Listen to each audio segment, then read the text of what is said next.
Friends, आप सबका स्वागत है आपके अपने यूट्यूब चैनल फार्मा एमसीक्यू में। तो देखिए माइक्रोबायोलॉजी के क्वेश्चन से हम लोग डिस्कस कर रहे थे ना बच्चों। तो देखिए माइक्रो के हमने ये 500 का टारगेट लेके चले थे, तो 450 तक क्वेश्चन से हमने डिस्कस कर लिए। 451 से 500 तक जो है लास्ट पार्ट है ये हमारा। क्वेश्चन तो अभी बहुत सारे हैं, अभी और भी है, बट अभी इस सीरीज को ये 500 तक ही कंप्लीट करते हैं, ठीक है। बाद में ये 1000 क्वेश्चन की भी मैं बना दूंगी, ठीक है।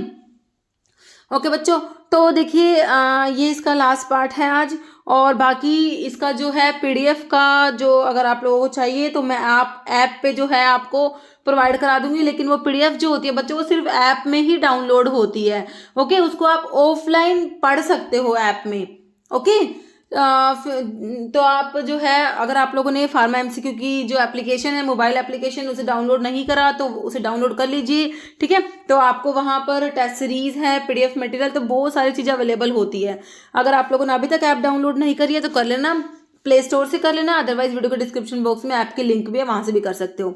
ओके, और आज संडे है तो ऐप में आपको जो है फ्री टेस्ट भी आज एक मिलने वाला है। ओके, तो उसको भी आप अटेम्प्ट कर सकते हो। चलो बच्चों देखो, अभी इसमें क्वेश्चंस देख लेते हैं कैसे क्या हमसे पूछे गए हैं 451 से ना, ठीक है। 451 से देखो, विच of the following is the virus of swine flu का वायरस कौन सा है ना। स्वाइन फ्लू का वायरस हमारा ये देखो इसमें कौन सा दिया हुआ है, H1N1 वायरस जो होता है बच्चों ये स्वाइन फ्लू का होता है। और बर्ड फ्लू वाला H5N1 हम लोगों ने देखा था, है ना।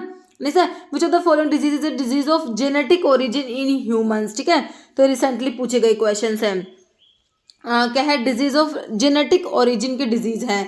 तो टाइफाइड नहीं होता, चिकन पॉक्स, कोलेरा नहीं होता, मस्कुलर डिस्ट्रॉफी होता है बच्चों। ओके, तो आंसर इज ऑप्शन 4। तो which of the following disease is also known as Hansen disease भी कहोगे। तो बच्चों हैंसन डिजीज जो होता है, हमारे जो लेप्रोसी होती है ना, लेप्रोसी जिसका कोस्टिव ऑर्गेनिज्म माइकोबैक्टीरियम लेप्री होता है, जो एसिड फास्ट बैक्टीरिया होता है, इसके लिए जील नेल्सन स्टेनिंग आप लोग पढ़ते हो, है ना। तो हैंसन डिजीज किसे कहा हमने, ऑप्शन 3 लेप्रोसी को कहा। इसके लिए ड्रग हमारा डेप्सोन यूज होता है, डाई अमीनो डाईफिनाइल सल्फोन होता है डेप्सोन। ओके, तो ये लेप्रोसी हो गया हमारा, हैंसन डिजीज भी इसे कहा गया है। ओके, नेक्स्ट है, which of the following is a type of chemical method of sterilization. देखिए dry heat sterilization, moist heat, तो ये तो फिजिकल मेथड में आते हैं। तो केमिकल मेथड जो स्टरलाइजेशन का है उसमें हमारा गैसियस स्टरलाइजेशन जो है केमिकल मेथड में आएगा बच्चों, ठीक है। देखो फिजिकल में dry heat, moist heat, radiation ही फिजिकल में आता है, केमिकल में गैसियस स्टरलाइजेशन आ गया, फिर मैकेनिकल में आपका फिल्टरेशन आता है।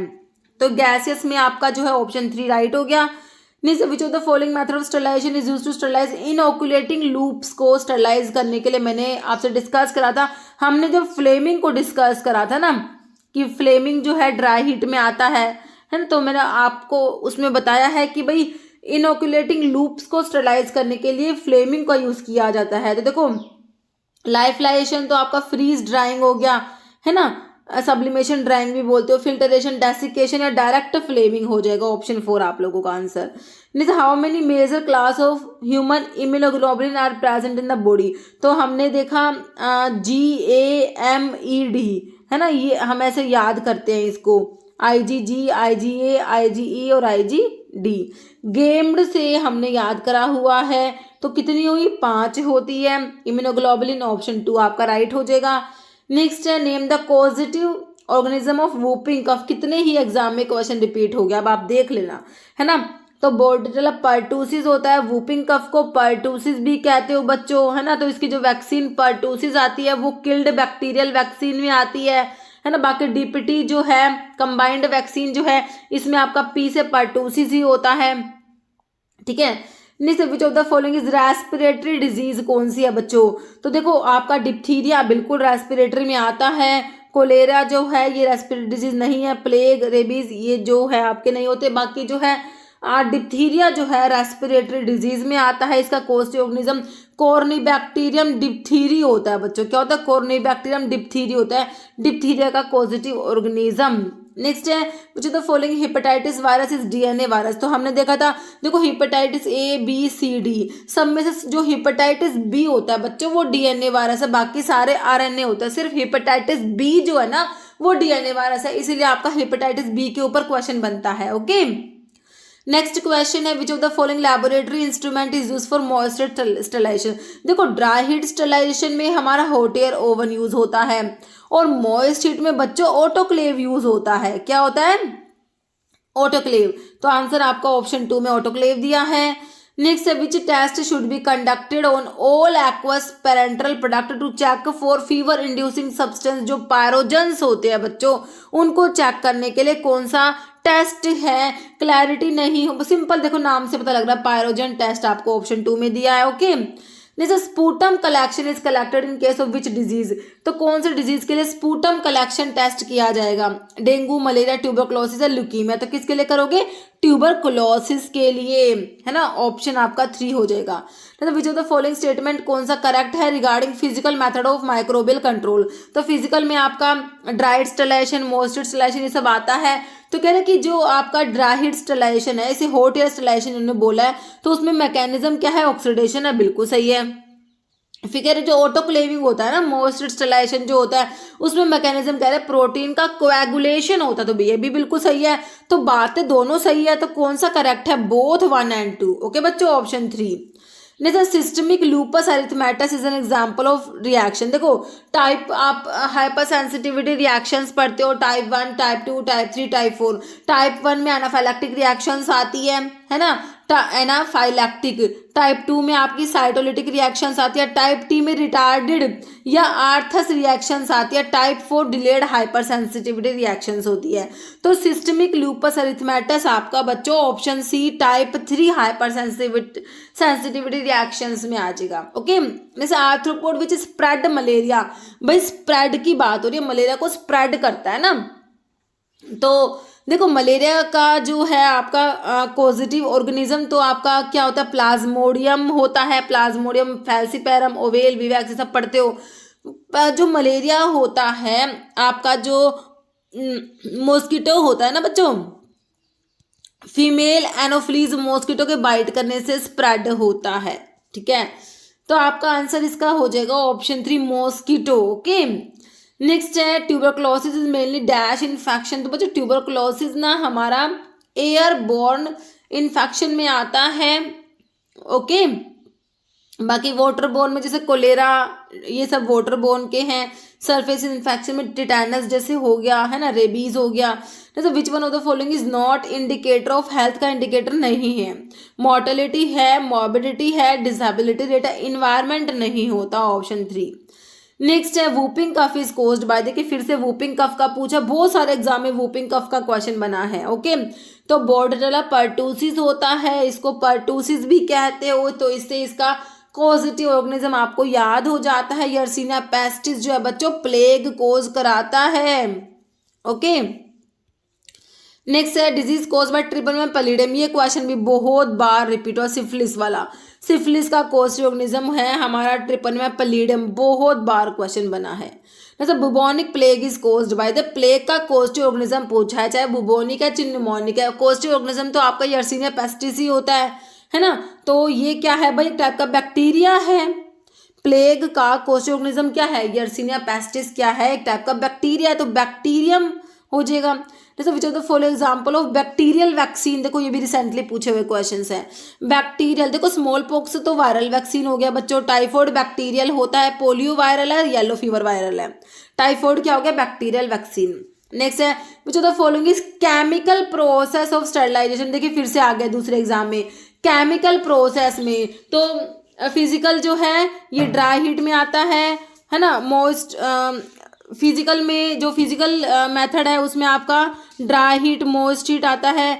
तो आपका जो है केमिकल में क्या आ गया? गैसियस स्टरलाइजेशन जो है वो केमिकल में आता है। ओके बच्चों, तो आंसर क्या हो गया हमारा? ऑप्शन 2 हो गया, गैसियस स्टरलाइजेशन आ जाएगा। ओके, नेक्स्ट क्वेश्चन देखो, dash is refer to as the minimal length of time whereby all microbes present in a living culture medium will be killed at a given temperature. Okay, तो देखिए इसमें आपको क्या क्या options दिए हैं। Decimal reduction time है, decimal death time है, थर्मल डेथ पॉइंट है या थर्मल डेथ टाइम है ना। तो क्या है, minimal length of time whereby all microbes present in a liquid culture medium will be killed at a given temperature. तो ये हमारा होता है बच्चों थर्मल डेथ टाइम होता है, ऑप्शन 4। नेक्स्ट है DPT and oral polio immunization are given in the, है ना, तो डीपीटी जो diphtheria pertussis tetanus triple antigen जो है ना, और ओरल पोलियो इम्यूनाइजेशन, तो बच्चों ये कौन से टाइम पे, 6 मंथ पे दोगे या 10th ईयर, 9 मंथ या सेकेंड डे, तो ये 6 मंथ पे दिया जाता है, ऑप्शन 1। जैसे first dye use in gram staining जो हमारा है, जिसे आइडेंटिफाई करते हैं कि भाई ग्राम पॉजिटिव बैक्टीरिया है कि हमारा ग्राम नेगेटिव बैक्टीरिया है। तो फर्स्ट डाई सबसे पहले इसमें क्रिस्टल वॉयलेट यूज करा जाता है बच्चों, ऑप्शन जो है प्राइमरी स्टेन जो है वो हमारा क्रिस्टल वॉयलेट इसमें यूज होता है। नेक्स्ट है कॉमन फूड पॉइजनिंग माइक्रोब्स कौन कौन से हैं, तो देखो clostridium and salmonella, clostridium and E coli and salmonella, clostridium Streptococcus, तो साल्मोनेला होता है और साथ में ऑप्शन ए हो जाएगा क्लोस्ट्रीडियम। ओके, तो which of the following is not a method of sterilization, का मेथड नहीं है। ड्राई हीट होता है, मोइस्ट हीट होता है, इथिलीन ऑक्साइड भी होता है जो गैसियस में आता है। कोल्ड वाटर कोई स्टरलाइजेशन नहीं होता बच्चों, ऑप्शन डी। नेक्स्ट है first discover antibiotic was erythromycin, penicillin, piperacillin, azithromycin, तो फास्ट डिस्कवर हमारी कौन सी थी, पेनिसिलिन, जिसे अलेक्जेंडर फ्लेमिंग ने डिस्कवर करा। ओके, नेक्स्ट है intestinal tuberculosis, form of extra pulmonary tuberculosis, primarily affect which part of gastrointestinal tract, ileo क्या है, ileocecal region, rectum, oesophagus, stomach, तो इसमें ना इलियोसिकल रीजन जो होता है वो अफेक्ट होता है। Okay, next in the context of sterilization term D value का मतलब बताओ क्या होता है, कह रहे डेंसिटी ऑफ माइक्रोबियल पॉपुलेशन, बिल्कुल नहीं होता। Time required to kill 90% of micro organisms at a specific temperature, बिल्कुल सही है। डायमीटर ऑफ स्टरलाइजेशन इक्विपमेंट या डिग्री ऑफ स्टरलिटी अचीव, ये नहीं होता, ऑप्शन आपका 2 बिल्कुल राइट हो जाएगा डी वैल्यू के बारे में। Next dash is a process that eliminate many or all pathogenic microorganisms और inanimate object with exception of bacterial spores killed नहीं होते इसमें, है ना, तो स्टरलाइजेशन तो है नहीं बच्चों ये, है ना, तो ये हमारा डिसइंफेक्शन होता है, डिसइंफेक्टेंट जिसमें यूज करे जाते हैं ना। इनएमिनेट मतलब कि नॉन लिविंग जो ऑब्जेक्ट्स होते हैं उनके ऊपर जो माइक्रोब्स होते हैं उनको एलिमिनेट करने के लिए हमारा डिसइंफेक्शन यूज करा जाता है। इसमें बैक्टीरियल स्पोर्स जो होते हैं वो किल नहीं होते। ओके, जैसा in which Alexander Fleming isolate penicillin from a mold, Penicillium notatum से जो हमारे साइंटिस्ट जो अलेक्जेंडर फ्लेमिंग ने पेनिसिलिन की डिस्कवरी करी थी किस ईयर में, 1928 to 29, ऑप्शन 2, है ना। नेक्स्ट है without this many disease causing bacteria lose their ability to infect because they are unable to attach to host tissue, तो ये होते हैं हमारे पिलाई जो होते हैं ना बैक्टीरिया के, ऑप्शन आपका डी हो जाएगा। नेक्स्ट है which of the following is selective medium for the growth of vibrio cholera, vibrio cholera जो कोलेरा कोज करा देता है इसकी ग्रोथ के लिए सेलेक्टिव मीडियम बताना है। कह रहे थायर मार्टिन मीडियम है, cefoxitin, cycloserine, fructose agar, Skirrow medium या थायोसल्फेट सिट्रेट बाइल सुक्रोज, ये ऑप्शन डी वाला हो जाएगा आपका। ओके, नेक्स्ट है ये thiosulfate citrate bile salt sucrose agar, ये सेलेक्टिव मीडियम होता है for growing Vibrio cholerae. Next है long term storage of which one of the following vaccine demand storage at -20 degree Celsius, DPT, DT, oral polio या TT, तो ये oral polio vaccine जो होती है ना बच्चों उसको करना होता है स्टोर -20 डिग्री सेल्सियस पे। जैसा all are using gram staining except, तो ग्राम स्टेनिंग में क्रिस्टल वॉयलेट जो आपका प्राइमरी स्टेन होता है, सैफरन इन काउंटर स्टेन होता है, आयोडीन एज अ मोर्डेंट, है ना, mordant to fix the primary stain use किया जाता है। मिथिलिन ब्लू इसका इसमें काम नहीं है, ऑप्शन ए हो जाएगा एक्सेप्ट में। जैसे IgM type of antibody has been found to occur, तो आईजीएम ना बच्चों देखो मोनोमर, डाइमर, ट्राइमर नहीं होती, पेंटामर होती है, इसलिए ना पेंटामर होती है, इसलिए इसका मोलिकुलर वेट है ना सबसे ज़्यादा होता है, हाईएस्ट मोलिकुलर वेट होता है हमारी आईजीएम का, है ना, और प्राइमरी इम्यून रेस्पॉन्स के लिए रेस्पॉन्सिबल होती है हमारी आईजीएम। ओके, नेक्स्ट है cell mediated immune system, immune response is mediated by, है ना, B lymphocytes, endothelial cells, T lymphocytes, granulocytes. तो ह्यूमोरल इम्यूनिटी के लिए बी लिम्फोसाइट्स है, सेल मीडिएटेड के लिए टी लिम्फोसाइट्स, याद रखते हो ऑप्शन सी। जैसे mortality rate is typically expressed in units of death पर, तो डेथ पर 1000 इंडिविजुअल एवरी ईयर होता है मॉर्टेलिटी रेट, मतलब कि डेथ रेट, मृत्यु दर। ओके, नेक्स्ट है epidemic that spread over multiple countries और कॉन्टिनेंट, तो इसे क्या कहोगे, पेंडेमिक कहेंगे, है ना, मल्टीपल कंट्रीज और कॉन्टिनेंट, तो ये हमारा पेंडेमिक हो जाएगा ऑप्शन सी। नेक्स्ट है pandemic is an epidemic occurring across, तो वही है मल्टीपल कंट्रीज और कॉन्टिनेंट में स्प्रेड हो रहा था, तो हमने उसे पेंडेमिक कहा, तो मल्टीपल कॉन्टिनेंट्स, ऑप्शन डी।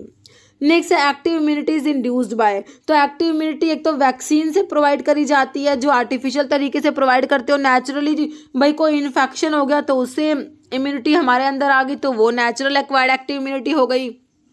देखो injection of gamma globulins, placental transfer of antibodies, injection of antibody, तो तीनों पैसिव इम्यूनिटी प्रोवाइड कर रहे हैं बच्चों आपको, तो आपका इन्फेक्शन हो जाएगा option D. Okay, cell wall of fungus, बच्चों फंजाई की, बैक्टीरिया की सेल वॉल आपने पढ़ा पेप्टिडोग्लाइकन की बनी होती है, फंगस की सेल वॉल हमारी काइटिन की बनी होती है, किसकी होती है, ऑप्शन सी काइटिन, है ना।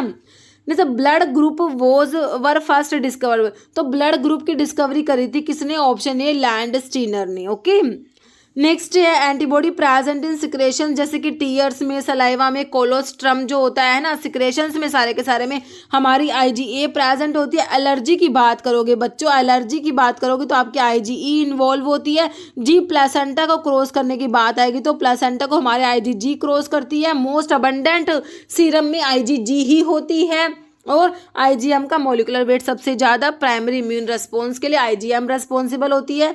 Next, which of the following is not water washed disease नहीं है, स्कैबीज, सिगलोसिस या trachoma. Cholera water borne disease होती है बच्चों, ना कि वाटर वॉश्ड, है ना, ठीक है, ऑप्शन डी।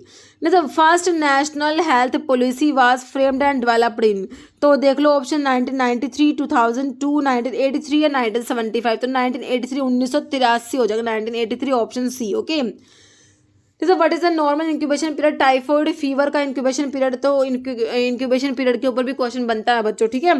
तो 1 से 2 तो इन्फ्लुएंजा का होता है, 2 से 4 आपका डिप्थीरिया का होता है, 1 से 2 आपका इन्फ्लुएंजा का, 2 से 4 डिप्थीरिया का, 7 से 10, 3 से 5, 10 से 15, तो बताओ 10 से 15 हो जाएगा आपका टाइफाइड का incubation period, option D right हो जाएगा। नेक्स्ट है hepatitis A virus spread by which of the following route, तो बच्चों हिपेटाइटिस ए वायरस जो होता है वो स्प्रेड होता है हमारा ओरल फीकल रूट से स्प्रेड होता है, ऑप्शन 4। नेक्स्ट है ATS is given to treat, तो anti tetanus serum, ATS anti tetanus serum, तो किसके लिए यूज करो, किसको ट्रीट करेंगे, टिटेनस को, है ना, ऑप्शन सी आपका राइट हो जाएगा। ओके, तो ये हो गए हमारे क्वेश्चंस। ओके बच्चों, तो देखो अभी ये क्वेश्चंस का आंसर आप लोग देने वाले हो। ओके, और आपको ये जो है सारे क्वेश्चन मैं एक वीडियो बना के भी प्रोवाइड करा दूंगी, है ना, और बाकी आपको ये सारे एक ही जगह पे रीड करने हैं, तो आप जो है फार्म एमसीक्यू ऐप पे विजिट कर लेना, वहाँ पर आपको इसका पीडीएफ जो है कोर्स के फॉर्म में मिल जाएगा, ठीक है बच्चों, तो आप ऐप विजिट कर लेना, ठीक है। तो इसमें देखो अभी एक क्वेश्चन जिसका आंसर आप लोग देने वाले हो, which one of the following is not a viral vaccine, dengue, AIDS, typhoid या इन्फ्लुएंजा, ठीक है। तो इसका आंसर आप लोगों को कमेंट बॉक्स में देना है। इस वीडियो में इतना ही। अगर आपको वीडियो अच्छी लगे लाइक करना, शेयर करना, चैनल पे नए हैं तो मेरे आप लोगों से रिक्वेस्ट है कि चैनल को प्लीज सब्सक्राइब जरूर करना। Okay, thank you.